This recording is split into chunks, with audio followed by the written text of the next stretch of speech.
큰 도움이시라.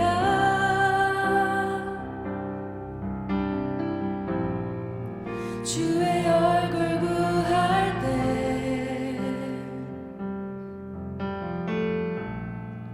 주의 영을 부으사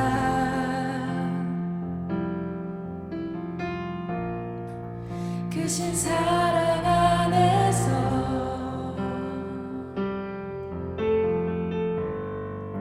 주를 보게 하소서.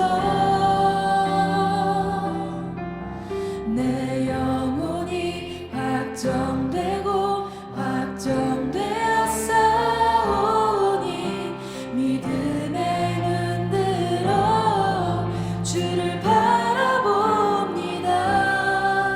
내 영혼이 확정되고 확정되었사오니 믿음에 눈들어 주를 바라봅니다.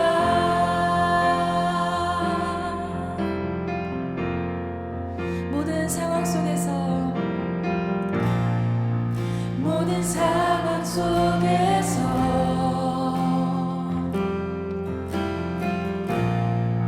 주를 찬양할지라.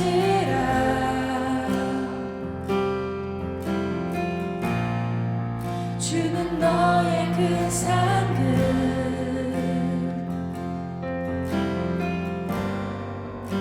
큰 도움이시라. 주의 얼굴 볼 때 주의 얼굴 구할 때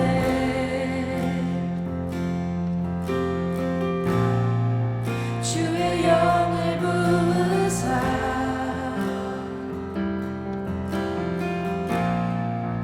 크신 사랑 안에서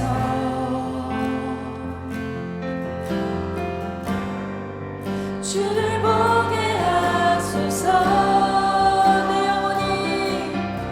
내 영혼이 확정되고 확정되었사오니 믿음에 눈들어 주를 바라봅니다.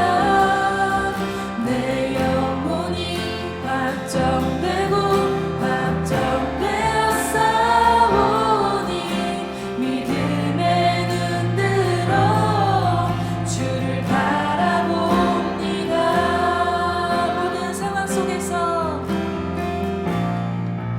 모든 상황 속에서 주를 찬양할지라.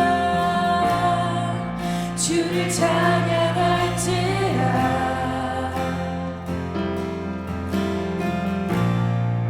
주는 너의 큰 상급. 주님 우리의 도움이 되십니다.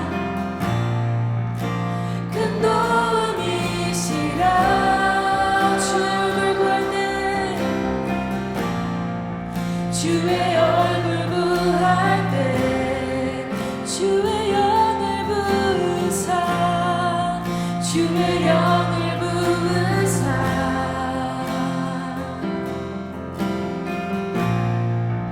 크신 사랑 안에서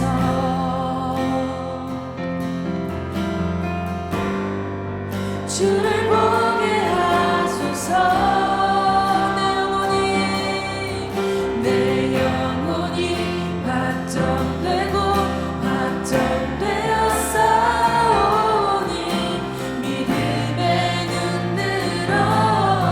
주를 바라봅니다. 내 영혼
찬양해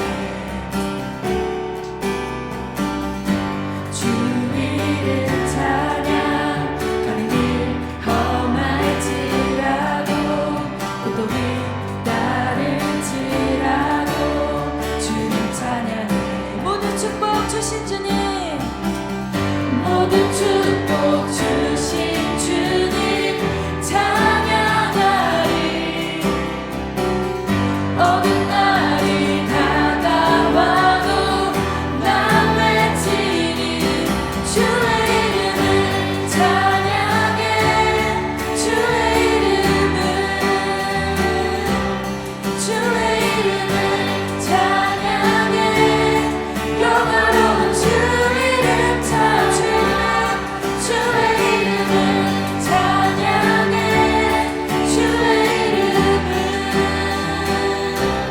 주의 이름을 찬양해 영화로운 주 이름 찬양 주님은 주시며 주님은 주시며 주님은 찾으시네 내 맘에 하는 말 주 찬양합니다 주님은 주시며 주님은 찾으시네 내 맘에 하는 말 주 찬양합니다 주의 이름을 찬양해 주의 이름을 찬양해 영화로운 주 이름 찬양해 주의 이름을 찬양해 주의 이름을 찬양해 영화로운 주 이름 찬양해 주의 이름을 찬양해 주의 이름을 찬양해 영화로운 주 이름 찬양 주의 이름을 찬양해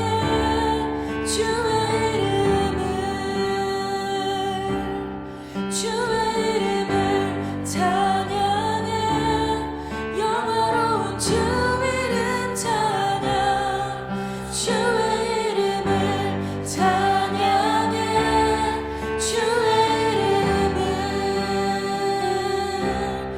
주의 이름을 찬양해 영화로운 주 이름 찬양 주님은 주시며 주님은 주시며 주님은 찾으시네 내 맘에 하는 말 주 찬양합니다 주님은 주시며 주님은 찾으시네 내 맘에 하는 말 주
주님 손이 나의 삶 붙드네. 나 주의 것 영원히.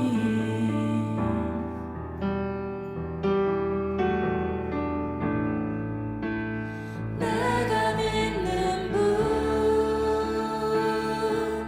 예수, 내가 속한 분 예수, 삶의 이유 되시네.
오늘 우리에게 주시는 하나님의 말씀은요, 호세아서입니다. 호세아 2장 14절로 23절, 그리고 3장 1절로 5절 말씀, 호세아서 말씀 우리가 보도록 하겠습니다.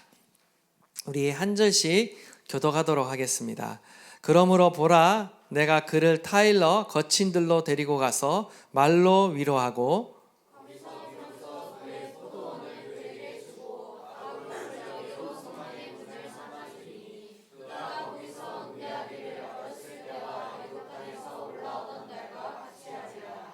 여호와께서 이르시되 그날에 내가 나를 내 남편이라 일컫고 다시는 내 바알이라 일컫지 아니하리라.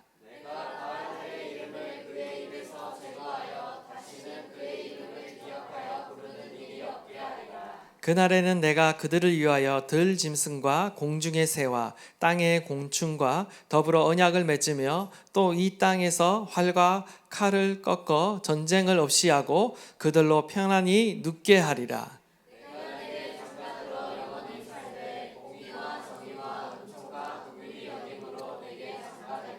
진실함으로 내게 장가 들리니 내가 여호와를 알리라.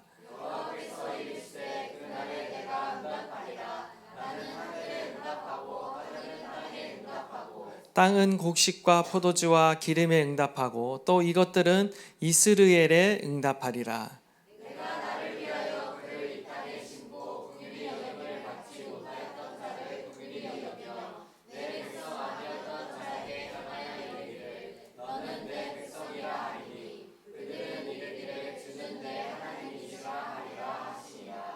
여호와께서 내게 이르시되 이스라엘 자손이 다른 신을 섬기고 건포도 과자를 즐길지라도 여호와가 그들을 사랑하나니 너는 또 가서 타인의 사랑을 받아 음녀가 된 그 여자를 사랑하라 하시기로.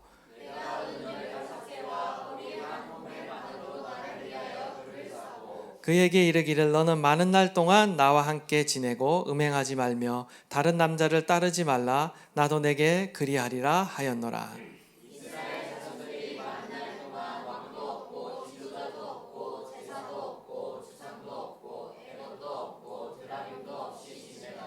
다 함께 읽겠습니다. 그 후에 이스라엘 자손이 돌아와서 그들의 하나님 여호와와 그들의 왕 다윗을 찾고 마지막 날에는 여호와를 경외함으로 여호와와 그의 은총으로 나아가리라.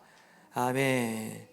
예, 우리가 호세아서를 묵상하고 있는데요. 호세아서에 대한 좀 배경을 알아야 여러분들이 묵상을 좀 쉽게 할 것 같습니다. 좀 예언서고 또 심판 예언이 많이 나오다 보니까 여러분들이 또 이해하시는데 좀 어려움이 있는 것 같습니다. 그래서 오늘 호세아서 말씀을 여러분과 함께 나누고자 합니다.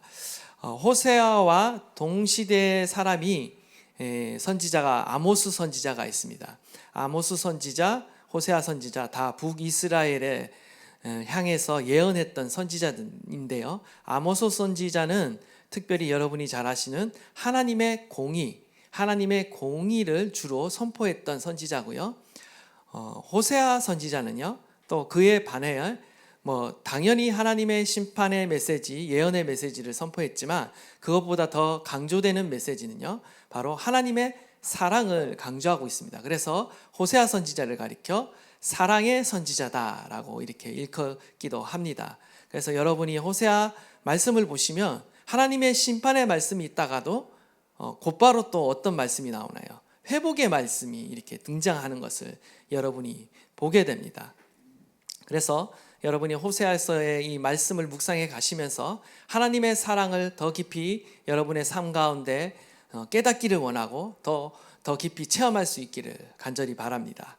먼저 우리가 1장을 읽지 않았지만 1장의 말씀을 좀 아셔야지만 이 호세아의 배경을 알 수가 있습니다. 호세아 1장 1절 말씀을 보면 우리 호세아 1장 1절 말씀 한번 띄워주시고요. 다 함께 한번 읽도록 하겠습니다.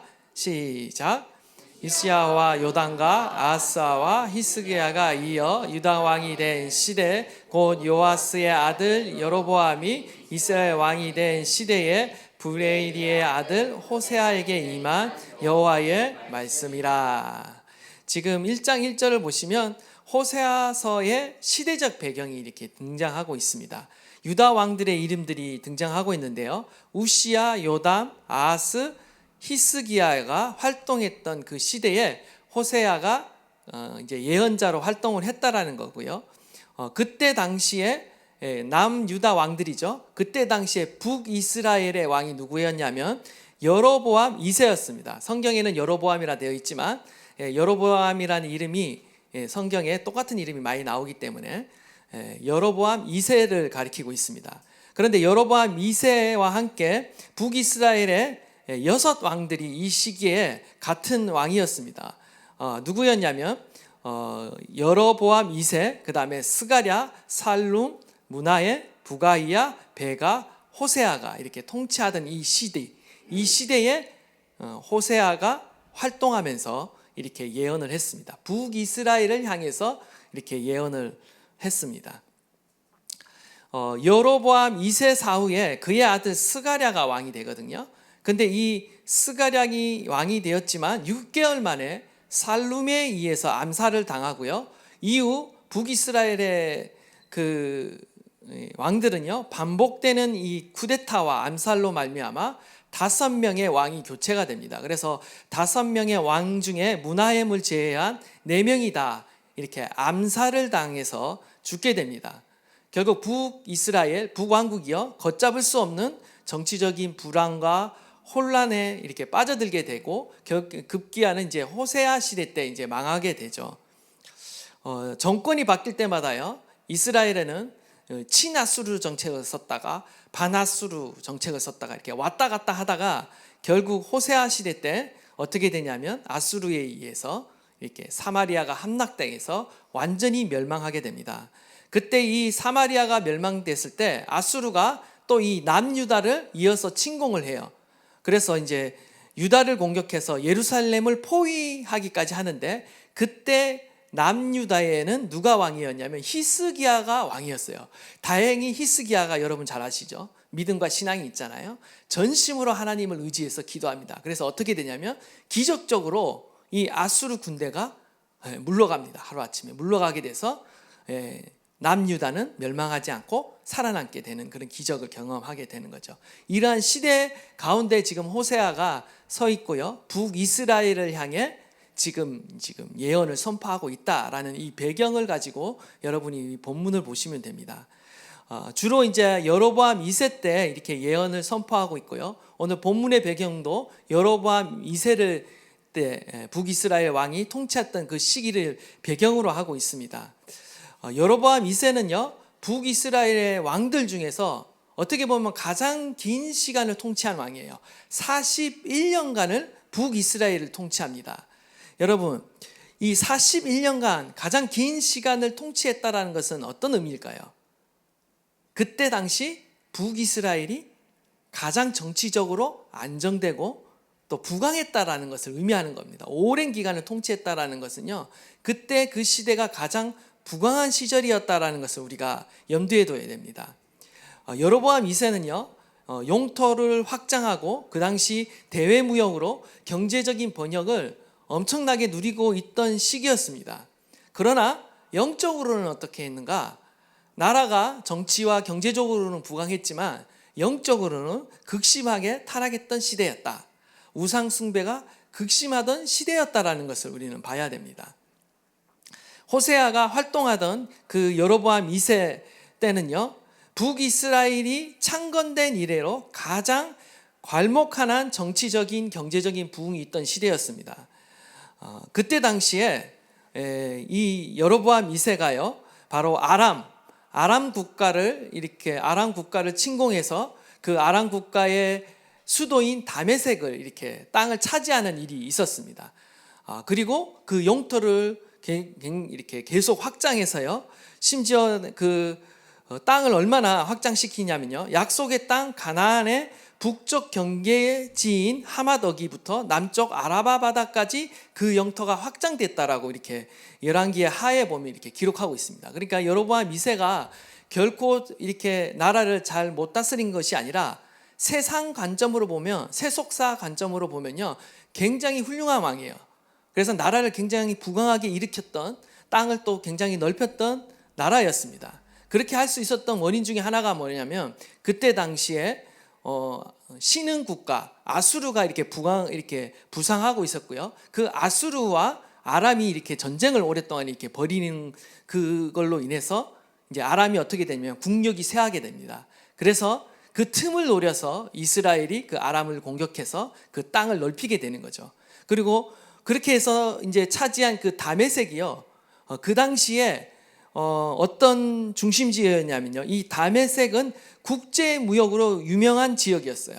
그래서 이스라엘이 국제 무역을 통해서 경제적인 부를 이렇게 축적할 수 있게 되었다라는 것입니다. 이렇게 겉으로 보기에는 좋은 면이 있지만요. 반대로 생각하면요. 이렇게 경제적, 정치적인 부를 이렇게 축적함으로 인해서 이스라엘이 어떻게 되냐면요. 물질 만능주의에 빠지게 됩니다. 세속적인 인본주의와 쾌락주의에 이렇게 빠지게 돼요. 그로 인해서 더욱더 어떤 신앙이 타락하게 되고 종교가 타락하게 되고 도덕적으로 더 타락하게 되는 그런 함정에 빠지게 되는 것이죠. 우리도 마찬가지인 것 같아요. 한국이 가난한 시절에 때는 어떻습니까? 가난한 시절에는요, 정말 교회마다 이렇게 기도하는 사람이 많았고 하나님께 매달려 하나님을 의지하는 사람들이 많았어요. 그 하나님께 했던 그 기도를 들으시고 하나님께서 정말 6.25로 인해 잿더미가 된 이 한국 민족을 다시 일으켜 세우시고 부강하게 만드셨죠. 그 결과 어떻게 됩니까? 우리가 부유해지면 어떻게 돼요? 우리의 신앙과 믿음이 타락하게 되는 것이죠. 세속화된다는 거예요. 근데 이스라엘 이 여로보암 2세 시대에도 그와 같은 일이 있었다라는 겁니다. 나라는 가장 부강했지만 영적으로는요 가장 타락하고 세속화된 그런 시대였다. 그 시대를 향해 호세아가 지금 하나님의 심판을 선언하고 있다라는 것입니다. 호세아 1장 2절 말씀인데 우리 호세아 1장 2절 말씀도 한번 다 함께 읽도록 하겠습니다. 시작. 여호와께서 처음 호세아에게 말씀하실 때 여호와께서 호세아에게 이르시되 너는 가서 음란한 여자를 맞이하여 음란한 자식들을 낳아라. 이 나라가 여호와를 떠나 크게 음란함이니라 하시니. 아멘.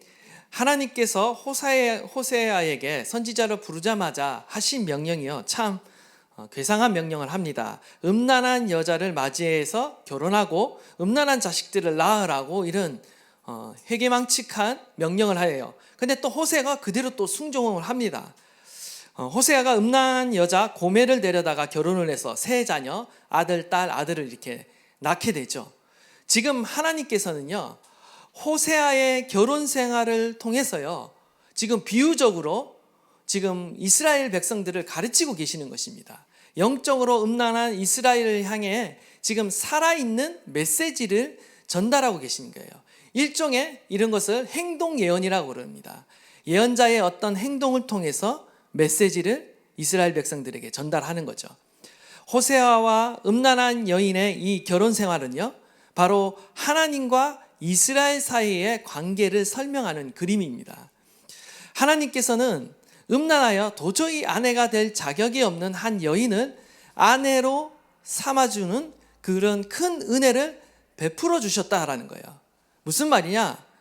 하나님께서는 지금 하나님께서 이스라엘에게 베풀어 주신 그 은총은요 바로 아내인 이스라엘이 음란한 이스라엘이 죄로 가득한 그 이스라엘을요 비록 음란하고 아내로 삼을 수 없는 그런 처지에 있었던 이스라엘이었지만 하나님께서는 그들을 구원하시고 하나님의 백성 아내로 삼아 주셨다라는 거죠. 그런데 어떻습니까? 지금 어떻게 했다라는 거죠? 이스라엘 백성들이 하나님께서 베풀어 주신 이 은총을 이 은혜를 잃어버리고 다시 우상 숭배의 죄에 빠졌다라는 거죠. 그래서 하나님께서 이 이스라엘 백성들을 향해 경고의 말씀을 주고 있다라는 것입니다. 신실하게 지켜야 할 결혼 생활을 지키지 못하고 다른 남자와 함께 간음에 빠진 이스라엘, 다시 말해서 다른 우상, 바알신과 영적인 간음을 범하고 있는 그 이스라엘을 향해 하나님께서 경고의 메시지를 주고 있다라는 것입니다. 그래서 하나님께서는 결국 이스라엘을 심판하시는데 바로 세 자녀의 이름 가운데 하나님의 심판의 메시지가 담겨 있습니다. 첫째의 이름이 무엇인가? 이스르엘입니다. 첫째를 낳았는데 그 이름을 이스르엘이라고 짓습니다. 그 뜻은 하나님이 흩으신다라는 의미가 있어요. 역사적으로 이 이스르엘이라는 지역은요, 예후가 아합의 집을 심판했을 때의 그 도시 이름이 이스르엘입니다. 지금 하나님께서는 이 이름을 통해서 북이스라엘을 심판하시겠다, 패하시겠다라고 이렇게 예언하고 있는 것이고요. 둘째, 이제 딸이죠. 둘째의 이름은 로루하마입니다. 로루하마. 이것은 뭐냐면요, 불쌍히 여기지 않는다, 긍휼히 여기지 않는다라는 의미를 갖고 있어요. 하나님께서 더 이상 북이스라엘에 대해서 긍휼을 베푸시지 않겠다라는 정말 어마어마한 심판의 말씀을 하고 있고요. 마지막으로 셋째의 아들의 이름이 뭐냐? 로암입니다. 나의 백성이 아니다라는 그런 이름을 짓게 만들어요. 그래서 하나님께서는 이 음란한 이스라엘을 심판하셔서 어떻게 하시느냐? 하나님의 긍휼이 끊어지고 하나님의 언약 백성으로서의 그 자격을 박탈시키겠다. 그리고 결국 흩어버리시겠다라는 무서운 심판의 경고를 하고 계신다라는 것입니다. 만약 이러한 예언으로 호세아서가 끝난다면요, 아마 매우 절망적이라고 우리가 할 수가 있을 것입니다. 그렇지만 하나님은요, 이 심판으로 끝나는 것이 아니라 우리 가운데 회복의 메시지, 구원의 메시지를 주고 있다라는 거예요. 하나님이 심판하시는 것은요, 하나님의 본심이 아닙니다. 하나님은 여전히 음란한 이스라엘을 사랑하고 계시고요, 그들이 회개하고 돌이키기를 원하고 계시는 거죠. 하나님께서는요, 심판의 메시지와 함께 동시에 회복의 메시지를 주시면서 1장이 끝나고요, 그리고 오늘 우리가 읽은 이 2장이 들어와서는요, 또 우리가 읽지는 않았지만 2장 1절에서 13절에 또 심판의 메시지가 나오고, 우리가 읽은 본문은 우리가 구원의 메시지, 회복의 메시지를 우리가 읽었습니다. 우리가 읽지는 않았지만 2절, 3절 말씀, 우리 새 번역, 우리 한글 성경이 좀 이해하기가 어려워서 새 번역으로 한번 제가 준비했는데, 한번 새 번역으로 된 2절과 3절 말씀 한번 다 함께 읽도록 하겠습니다. 시작.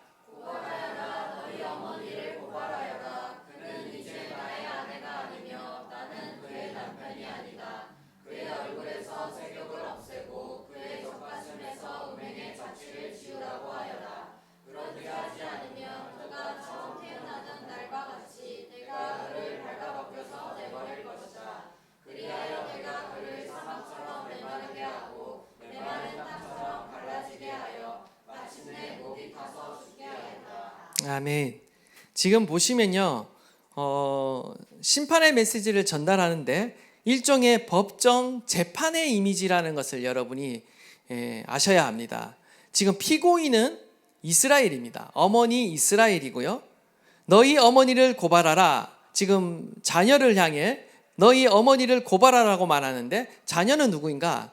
이것도 이스라엘의 자손들을 의미하는 거예요. 이스라엘 자손들을요, 일종의 어떤 참관인으로 그 법정 재판장에 세워놓고 지금 피고석에 앉아있는 이스라엘, 어머니 이스라엘의 그 죄를 고발하도록 이렇게 하고 있는 거예요. 그러니까 지금 어떤 형상이냐면 마치 자신의 죄를 자신이 이렇게 들여다보는 그런 이미지라는 것을 여러분이 이렇게 봐야 됩니다. 지금 어머니의 죄는 무엇인가? 이스라엘의 죄는 무엇인가? 바로 남편인 하나님을 버리고 다른 남자, 즉 바알을 숭배한 것이 그들의 죄였다라는 거예요. 우리 5절 말씀 한번 읽도록 하겠습니다. 시작. 그들의 어머니는 음행하였고 그들을 임신했던 자는 부끄러운 일을 행하였나니, 이는 그가 이르기를 나는 나를 사랑하는 자를 따르리니 그들이 내 떡과 내 물과 내 양털과 내 삶과 내 기름과 내 술들을 내게 준다 하였음이라. 무슨 말입니까? 여기서 나를 사랑하는 자들을 따르리니 라고 했는데, 이 나를 사랑하는 자들이란 바로 바알 신전에 있는 바알 신상들을 의미하는 것입니다. 지금 바알 신이 이스라엘 백성들에게 무엇을 약속하고 있는가? 내 떡과 내 물과 내 양털과 내 삶과 내 기름과 내 술들을 주겠다라고 지금 바알 신이 이스라엘에게 약속하고 있다라는 거예요. 이 6가지 품목은요, 우리의 삶에 필요한 어떤 음식과 의복과 또 풍요로운 삶과 즐거움을 상징하는 술과 기름을 지금 포함하고 있습니다.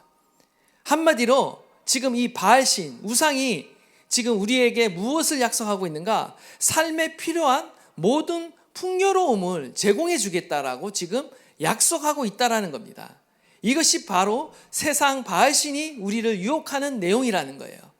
세상에서의 어떤 풍요로움, 세상에서의 어떤 부유함, 세상에서의 어떤 성공, 세상에서의 어떤 즐거움을 주겠다라고 세상신은 우리를 유혹하고 있다라는 거죠. 이 유혹에 지금 이스라엘 백성들이 넘어갔다라는 겁니다. 학자들은요, 이 이스라엘의 이 바알 숭배자들이 농사를 하면서 이 노래를 불렀다라고 이렇게 추정하고 있습니다. 씨를 뿌리고 잡초를 제거하고 또 거름을 주고 수확을 하고 타작을 하고 양털을 깎고 기름을 짜고 술틀에서 술을 만들 때 어떤 노래를 부르나, 나는 나를 사랑하는 자들을 따르니 그들이 내 떡과 내 물과 내 양털과 내 삶과 내 기름과 내 술을 내게 준다 라고 하면서 일종의 풍요가를 불렀다라는 거예요. 이스라엘 백성들이 그렇게 음란하게 바알신을 숭배했다라는 것입니다. 왜 이스라엘 백성들은 이렇게 쉽게 우상 숭배에 미혹되었을까? 그 당시 이스라엘 백성이 거주하던 그 가나안 지역은요, 주로 농사를 주업으로 삼으면서 이렇게 살아갔던 지역이었습니다. 당시 가나안 땅 중심으로 그 근동 지역에 이 바알신 숭배는요, 광범위하게 퍼져 있었습니다. 근데 이스라엘 백성들이 제일 처음에 어떤 삶을 살았죠? 유목민 생활을 하다가 가나안 땅에 들어와서 정착함으로 인해서 농경 생활을 시작을 하는 거예요. 그러니까 이들이 어떻게 했어요? 처음에 이 미숙한 농사를 제대로 지을 수 없으니까 당연히 이방 민족으로부터 이 농경법을 배우기 시작했겠죠. 그러면서 그들이 믿고 있는 어떤 바알 숭배의 문화를 쉽게 접했을 거예요. 그리고 아마도 이스라엘 백성들은 이 가나안 땅에 정착하고 생존하기 위해서, 그리고 더 풍요로운 삶을 살기 위해서 농사의 신인 이 바알을 의지할 수밖에 없다라고 스스로 이제 합리화하기 시작했다라는 것입니다. 그러므로 어떻게 되냐? 점점 그 가나안 땅의 문화와 신에 동화되기 시작하는 거죠. 하나님도 섬기지만 바알도 섬기는 혼합주의적인 그런 신앙이 그들 안에 나타나기 시작했다는 거예요. 그런데 이러한 일들은요, 오늘날에도 우리 가운데 일어날 수 있는 일이라는 거예요. 우리가 교회에서만 하나님을 찾고 세상 밖에서는 어떻게 살아갑니까? 세상의 방식대로 살아가요.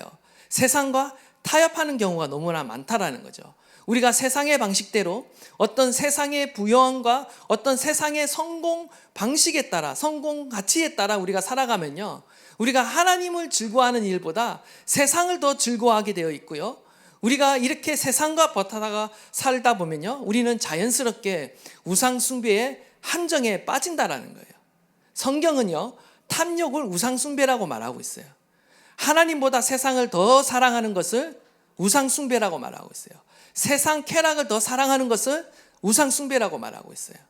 우리가 절대 진리인 하나님 말씀보다 내가 더 신뢰하고, 마음속으로 내가 더 신뢰하고 더 믿고 있고 더 의지하고 있고 더 은밀히 숭배하고 있는 그 무엇, 우리가 가지고 있는 가치관, 사상, 신념, 야망, 이 모든 것은요 다 우상이 될 수 있다는 거예요. 우리는 우상, 눈에 보이는, 겉으로 보이는 우상은 섬기고 있지 않을지 몰라도 마음으로 은밀히 하나님보다 더 사랑하며 섬기는 우상이 있을 수 있다는 거죠.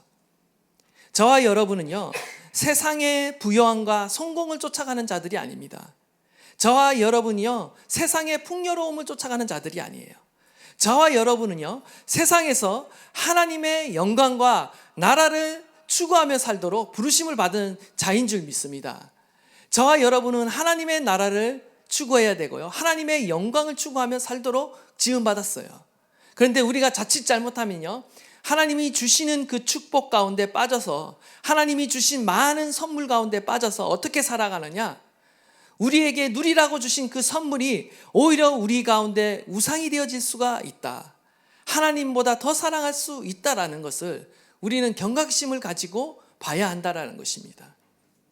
하나님께서는 우리에게 주신 것들로 하나님을 섬기라고 주셨는데 우리는 자칫 잘못해서 하나님 주신 것들로 인해 우리의 탐욕을 채우고 우리가 원하는 그 무엇을 더 갖기 위해 우리가 살아간다면 그것은 하나님이 아닌 바로 다른 피조물을 그 어떤 것을 우리가 우상으로 여기며 살아간다라는 것입니다. 그래서 우리는 이러한 것들을 경계해야 된다는 거예요. 우상 숭배는요, 옛 이스라엘만 경계해야 되는 것이 아니라 오늘날 하나님을 믿고 있다라고 말하는 저와 여러분도 더욱더 경계해야 될 것이 바로 이 우상 숭배라는 것입니다. 계속해서 14절과 20절 말씀을 보면요, 하나님의 경고와 심판의 메시지 위에 다시 회복의 말씀을 주고 계세요. 범죄한 이스라엘 백성들을 징계하시고 그 연단의 시간이 끝나게 되면 하나님께서 이스라엘 백성을 다시 회복시키실 건데 그 회복의 말씀을 지금 주고 계시는 것입니다.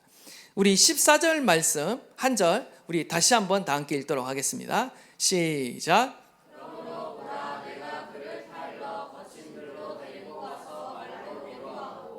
아멘. 14절에서 20절까지 이제 하나님께서 사랑으로 다시 그 관계를, 이스라엘 백성과의 그 관계를 회복시키시는 그 장면이 나오는데요, 14절에 보면 하나님께서 내가 그를 타일러, 그를 거친 들로 데리고 가서 말로 위로하겠다라고 이렇게 말씀하고 있어요.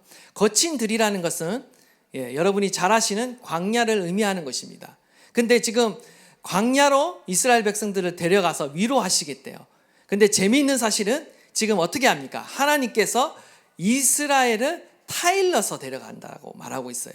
우리말 성경에는 이걸 어떻게 표현하냐면 그를 유인하여 데려간다 이렇게 말하고 있고요, 세번역 성경에는요 그를 꿰어서 빈들로 데리고 가겠다라고 이렇게 말씀하고 있어요. 이게 원어로 보면 파타라는 단어를 사용하고 있는데 사실 이게 굉장히 부정적인 단어입니다. 대부분 남을 이렇게 유혹하거나 꿰어서 어떤 착취하거나 파멸시키려는 목적으로, 나쁜 목적으로 이 꿰거나 유혹할 때 쓰는 단어예요. 근데 이 부정적인 단어를 지금 어떻게 역설적으로 하나님이 사용하고 계세요? 이스라엘 백성이 사용하고 있어요. 이스라엘 백성들을요 지금 꿰어서, 의도적으로 꿰어서 지금 설득해서 지금 어디로 데려간다는 거예요? 하나님과의 관계가 회복되는 자리로 데려간다는 것입니다. 지금 중요한 것은 무엇이냐? 지금 이 하나님과의 관계를 회복하는 것은요, 이스라엘 백성이 주도해서 이루어지는 일이 아니라 하나님이 주도해서 이루어진다라는 거예요. 하나님이 주도적으로 이스라엘 백성, 그러니까 지금 이스라엘 백성들은 자발적으로 돌이킬 의사가 없어요. 하나님께 돌아갈 의사가 없어요. 근데 지금 하나님이 어떤 모습을 보여주냐 하면요, 이 이스라엘 백성들을 막 깨고 유혹하고 막 설득해서 막 달래고 이렇게 해서 어떻게 하고 있냐면 지금 살살 꼬셔서 하나님이 있는 자리로 지금 데려가고 있는 거예요. 그런 모습을 상상하시면 됩니다. 지금 하나님께서 이스라엘 백성, 음란한 이스라엘 백성, 자발적으로 하나님께 돌아갈 의지가 없는 그들을 향해 그들을 정말 계속 설득해서 지금 꿰어서 그들을 하나님과의 관계를 회복하는 자리로 인도하고 계신다. 이것은 무엇을 말합니까? 하나님의 주권적인 사랑을 말하는 겁니다. 하나님과 우리의 관계가 회복되는 것은요, 하나님께서 주도적으로 우리를 사랑하셔서 하나님이 우리를 찾아오셔서 그러한 일이 일어났다라는 겁니다.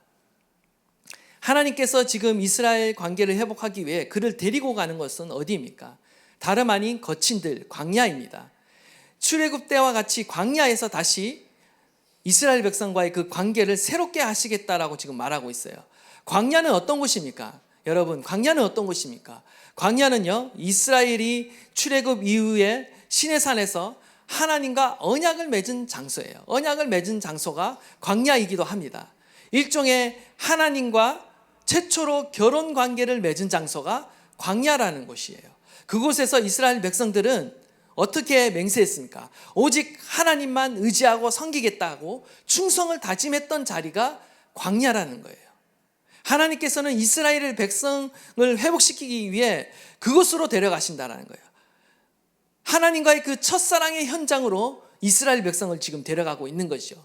순전하게 하나님만 의지하고 따랐던 그 순전한 시절로 이스라엘 백성을 데려가고 있다는 겁니다. 광야라는 것은요, 어떤 의미로는요, 우리의 삶 가운데 아무것도 없는 황폐한 시절, 황폐한 땅일 수가 있습니다. 그런데 다른 의미로는요, 역설적으로 다른 어떤 존재도 방해할 수 없는 장소가 바로 광야예요. 오직 하나님과 이스라엘만이 은밀한 장소로서 함께 만나고 첫사랑을 회복할 수 있는 장소가 바로 광야다라는 것을 우리에게 가르치고 있다라는 겁니다. 과거 광야라는 이 장소는요, 광야 40년 생활을 떠올리게 하는데, 이 시기는 오직 하나님만을 의지하며 살아갈 수밖에 없었습니다. 그 당시 이스라엘 백성들은요, 척박한 삶의 환경 가운데 텐트를 치며 옮겨 다니는 그런 나그네와 같은 삶을 살았어요. 하지만 그들은요, 매일매일 무엇을 경험했습니까?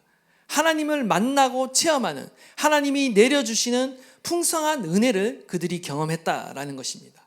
어떻게 보면요, 자신의 힘으로는 아무것도 할 수 없는 상황이었지만, 반대로 보면요, 오직 하나님께서 공급하시는 하나님의 놀라운 은혜로 말미암아 부족함이 없는 삶을 살아갔던 시기가 바로 이 광야 시기라는 거예요.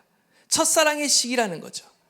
늘 수많은 외적들의 위협과 어떤 사막의 거친 환경의 위협이 있었지만, 반대로 생각하면요, 하나님의 거룩하신 인도와 완전한 보호하심을 생생하게 경험할 수 있었던 시절이 이 광야 시절이라는 겁니다. 아무것도 의지할 수 없는 그곳에서 하나님께서는 이스라엘을 향해 모든 우상들을 지금 다 제거해 버리시겠다. 그리고 오직 하나님만을 다시 의지하고 다시 찾고 사랑하도록 만드시겠다라고 지금 말씀하고 있는 것입니다. 그런 점에서 보면 광야는 진정한 은혜와 사랑의 장소라고 할 수가 있는 것이죠. 하나님과의 그 친밀함을 회복하는 장소가 바로 광야라고 할 수 있는 것입니다. 하나님께서는 이처럼요, 저와 여러분이요, 하나님과의 그 사랑의 관계, 첫사랑의 관계를요, 회복하기 원하십니다. 다시 주님과 더 친밀해지기를 원하고 계십니다. 여러분 믿으십니까? 어쩌면 우리의 인생이 광야와 같을 수도 있고요, 때로는 우리의 마음이 광야일 수도 있습니다. 하나님께서 우리의 인생 가운데 광야를 주시는 이유는요, 하나님께서 저와 여러분의 가운데 하나님의 관계를 다시 회복시키시고자 하는 하나님의 계획이 있다라는 거예요. 다시 하나님과의 그 사랑을 회복시키려는 계획이 있다라는 것입니다. 여러분 광야를 만났습니까? 그래야 하면 여러분 가운데 필요한 것은 바로 하나님과의 첫사랑, 하나님과의 사랑을 회복하는 것입니다. 원하기는 저와 여러분이 하나님과의 사랑을 더 깊이 깨달을 수 있기를 바라고요, 하나님과의 사랑을 회복할 수 있기를 바랍니다. 더 깊이 주님의 그 사랑 가운데 들어갈 수 있기 바라고요, 오직 하나님만을 의지하고 섬길 수 있는 저와 여러분 되시기를 간절히 축원합니다. 저와 여러분의 삶의 자리에 광야가 있을 수 있습니다. 그러나 그 광야는 회복의 자리로 이어진다는 사실을 우리는 기억해야 합니다. 하나님과의 사랑과 그 친밀함을 회복하는 자리로 하나님은 우리를 인도하고 계신다라는 것이죠. 그리고 이러한 하나님과의 관계가 회복될 때 어떠한 일들이 일어납니까? 우리의 괴로움의 자리가 소망의 기회로 변화된다라는 거예요. 15절 보시면요, 거기서 비로소 그의 포도원을 그에게 주고 아골 골짜기로 소망의 문을 삼아 주리니 그가 거기서 응대하기를 어렸을 때와 애굽 땅에서 올라오던 날과 같이 하리라. 지금 보시면요, 출애굽 때 광야에서 이렇게 하나님께서 먹을 거와 마실 것을 제공해 주신 것처럼 광야에서 다시 포도원을 주시겠다, 풍성한 삶을 약속해 주고 있고요, 또 나아가서 아골 골짜기로 소망의 문을 삼아 주시겠다고 약속하고 있습니다. 이 아골이라는 것이 의미가 괴로움이라는 의미를 갖고 있습니다. 아골 골짜기가 어떠한 장소입니까? 과거 아간이 범죄했을 때 그로 인해 이스라엘 백성들이 아이성 전투에서 패배하죠. 그래서 결국 아간과 그 가족들을 돌에 쳐서 죽였던 장소, 돌 무더기를 쌓았던 장소가 바로 이 아골 골짜기예요. 아골 골짜기는 한마디로 고통과 괴로움의 장소이자 심판의 장소였어요. 근데 그곳을 어떻게 변화시키는가? 우리의 인생 가운데 아골 골짜기와 같은 그 괴로움의 장소를 하나님께서는요, 회복시키신다는 거예요. 회복의 장소로 회복시키신다는 거예요. 우리 가운데 소망의 문을 열어주신다는 거예요. 소망의 장소로 변화시켜 주신다는 것입니다. 하나님께서는요, 지금도 저와 여러분 가운데 우리의 삶에 일어나는 모든 그 괴로움들을 변화시키셔서 소망으로 바꾸어 가시는 분이신 줄 믿습니다. 이러한 일들은 하나님과의 관계가 회복될 때 우리 가운데 따라오게 되어 있다라는 거죠. 그리고 또 어떻습니까? 16절을 보시면요, 하나님께서 우리와 영원한 결혼 관계를 맺으십니다. 16절 말씀 우리 한번 다 함께 읽도록 하겠습니다. 시작.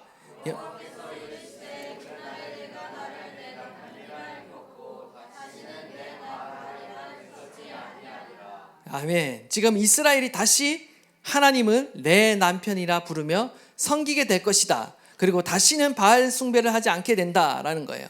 그리고 하나님도 어떻게 한다고 하십니까? 우리 19절 20절 말씀인데 다 함께 읽겠습니다. 시작.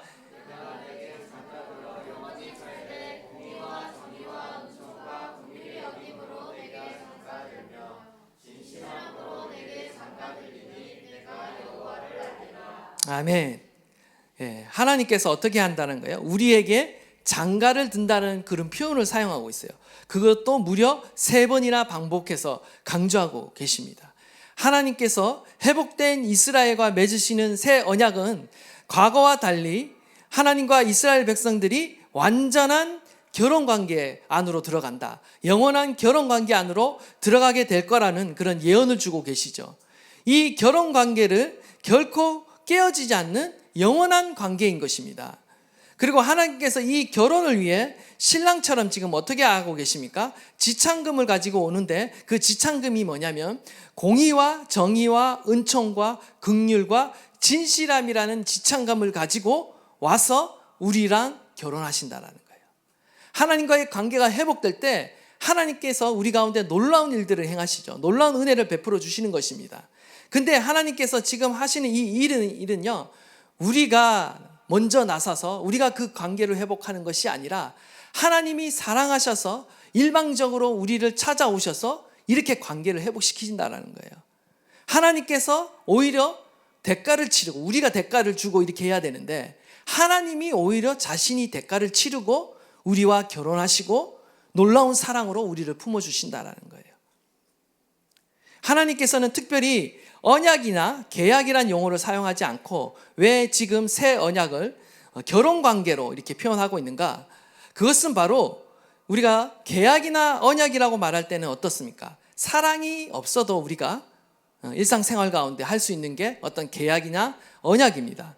그런데 하나님께서 특별히 이스라엘을 회복시키는 이 새 언약을 말씀하시면서 결혼관계로 표현하는 이유는요, 어떻습니까? 결혼이라는 관계는 부부 사이에 사랑이 없이는 결코 행할 수 없는 것이 바로 결혼이에요. 하나님께서는요, 이스라엘에게 장가 들어서 영원히 살겠다라고 말씀하고 있어요. 이것은 단순히 하나님과 그들의 관계가 언약 관계를 넘어선다라는 거예요. 바로 부부 관계처럼 서로 사랑하는 관계가 될 거다라고 지금 말씀하고 있는 겁니다. 하나님께서는 저와 여러분과 완전한 연합을 이루시기 원하고요, 완전한 사랑의 관계 안으로 들어가기 원하고 계세요. 그 관계를요, 하나님께서 만들어가고 계시고 하나님께서 이루실 거라고 지금 약속하고 있는 것입니다. 이러한 하나님의 사랑을요, 눈에 보이도록 메시지로 이렇게 보여주시는데 그러한 사건이 바로 3장에 일어납니다. 3장 우리 1절 2절 말씀 우리 다 함께 한번 읽겠습니다. 시작.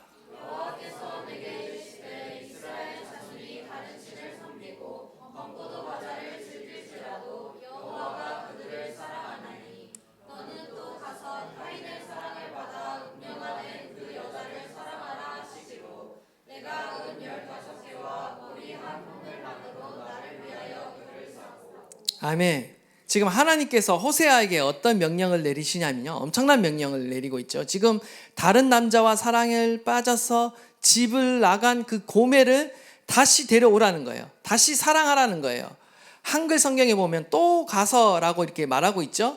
지금 집을 나간 것이 이번 한 번이 아니에요.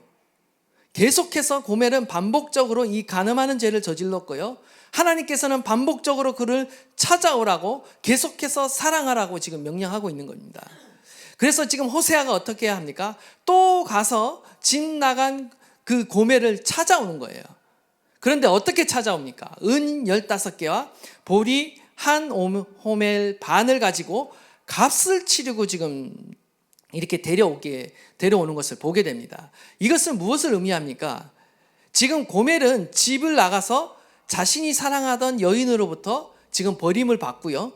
어떤 이유인지 몰라도 지금 인생의 지금 가장 밑바닥을 경험하고 있는 거예요. 큰 빚을 지고 지금 노예 생활을 하는 처지에 지금 처해 있는 것입니다. 지금 인생의 가장 밑바닥까지 떨어져서 최악의 처지가 된 그 음란한 아내를 구원하기 위해 지금 호세아는요, 값비싼 대가마저 지불하고 그 아내를 데려오고 있다라는 거예요. 학자들의 의견에 의하면 지금 고멜은 지금 어떤 남성들의 어떤 성적인 쾌락을 만족시키기 위한 어떤 노예로 팔렸다라고 이렇게 보고 있습니다. 그런데 그런 음탕한 고멜을 지금 호세아가 다시 아내로, 그것도 엄청난 돈을 주고 지금 데려와서 지금 아내로 다시 삼는다는 거예요. 이것은 정말 인간이 할 수 없는 사랑입니다. 그런데 이 사랑을 지금 누가 하시고 계신다?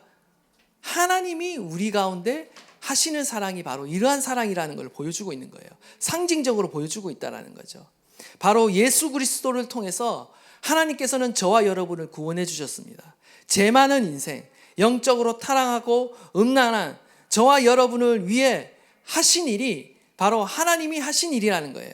하나님께서 우리를 사랑하셔서 하나님께서 우리에게 은혜를 베푸시지만 우리는 어떻습니까? 날마다 또 세상을 사랑하며 하나님의 사랑을 배반하는 일을 우리가 지금도 하고 있다라는 거예요.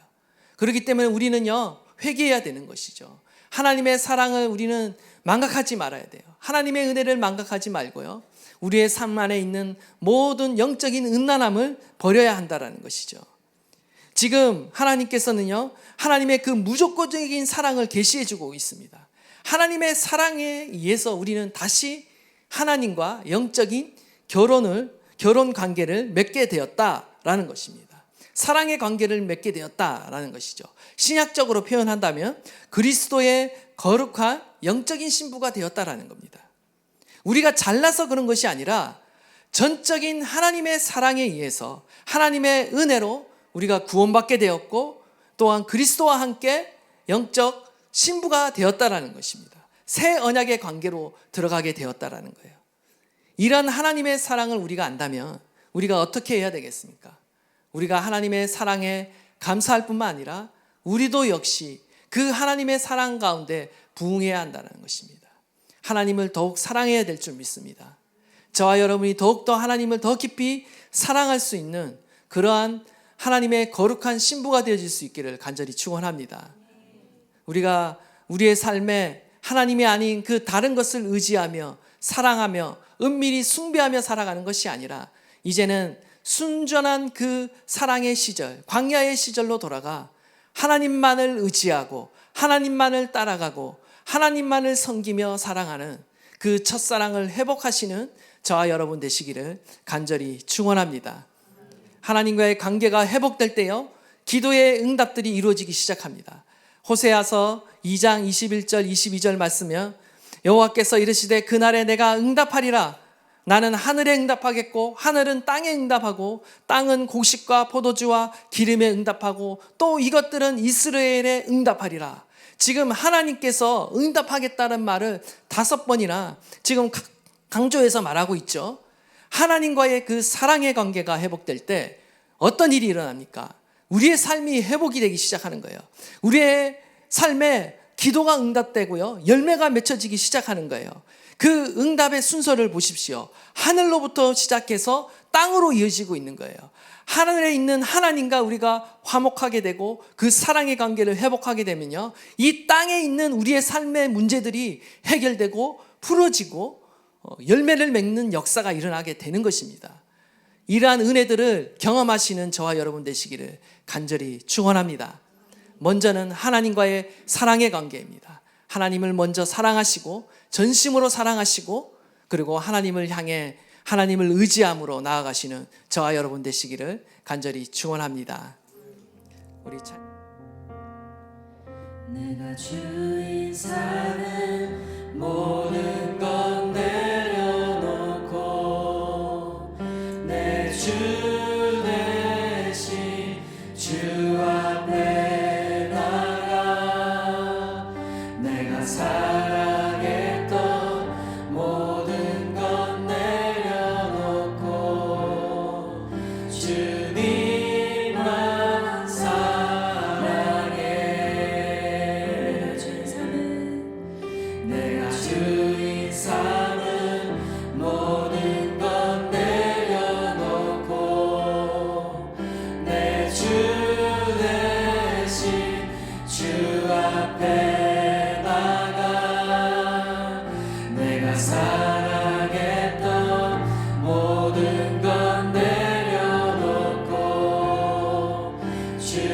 주님만 사랑해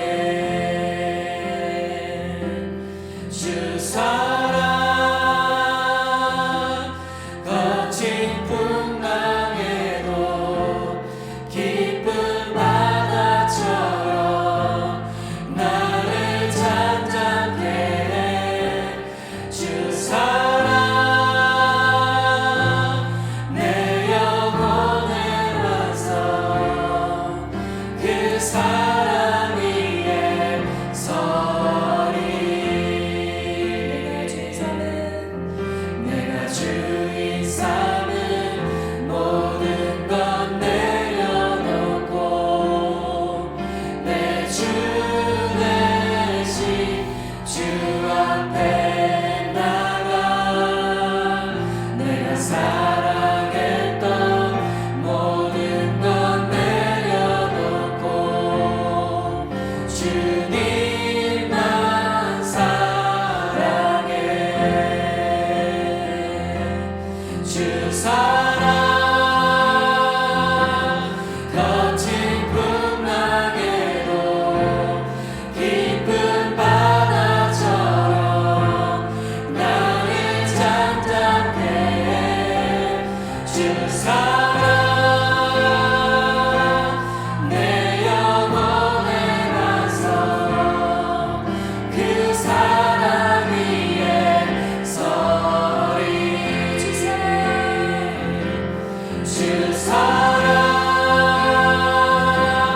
거친 풍랑에도 깊은 바다처럼 나를 잔잔케 해 주 사랑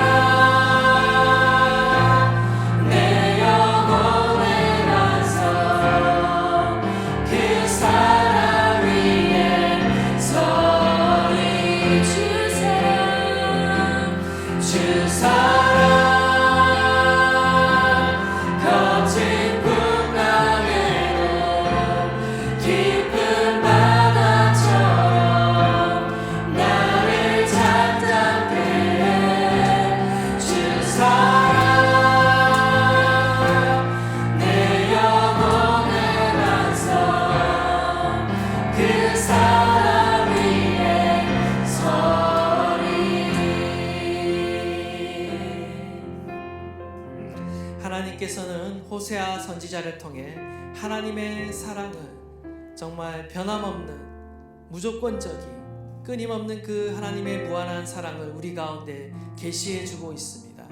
우리는 계속해서 하나님을 떠나고 배반하고 음란하게 세상을 섬기며 우상을 숭배하며 살아가지만 하나님은 계속해서 우리를 회복시키시고 다시 그 하나님의 사랑의 관계 안으로 우리를 인도하고 계시는 줄 믿습니다. 이제는 우리가 결단해야 됩니다.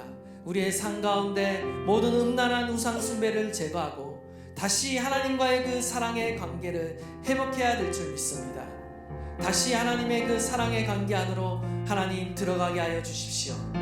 하나님, 우리의 삶의 자리 가운데 하나님의 그 사랑이 회복되게 하여 주시고 하나님의 그 삶의 자리 가운데 그 우선순위가 회복되게 하여 주시고 하나님, 세상의 그 무엇보다도 주님만을 더욱 사랑하며 주님만을 더 의지하게 하여 주십시오. 세상의 그 어떤 것보다 오직 주님만을 의지하며 사랑하며 섬기기를 소망합니다. 우리 다 함께 한번 주여 부르짖고 통성으로 기도하도록 하겠습니다. 주여, 예, 하나님 아버지, 우리를 사랑하시며 계속해서 우리를 회복시키시며 계속해서 우리가 가운데 말씀하시는 그 하나님의 음성을 하나님 듣게 하여 주시옵소서. 다시 한번 우리가 하나님과의 그 첫사랑의 자리로 그 광야로 돌아가게 하여 주십시오. 하나님과의 그 결혼 관계를 온전히 회복하게 하여 주십시오. 거룩한 그리스도의 신부가 되게 하여 주시옵소서. 하나님, 세상을 사랑하고 세상을 의지하고 하나님 세상을 음란히 섬기는 것이 아니라 오직 하나님만을 섬기고 하나님의 나라를 위해 살아가는 저희들 되게 하여 주시옵소서. 오직 주님만을 더욱 사랑하기를 소망합니다.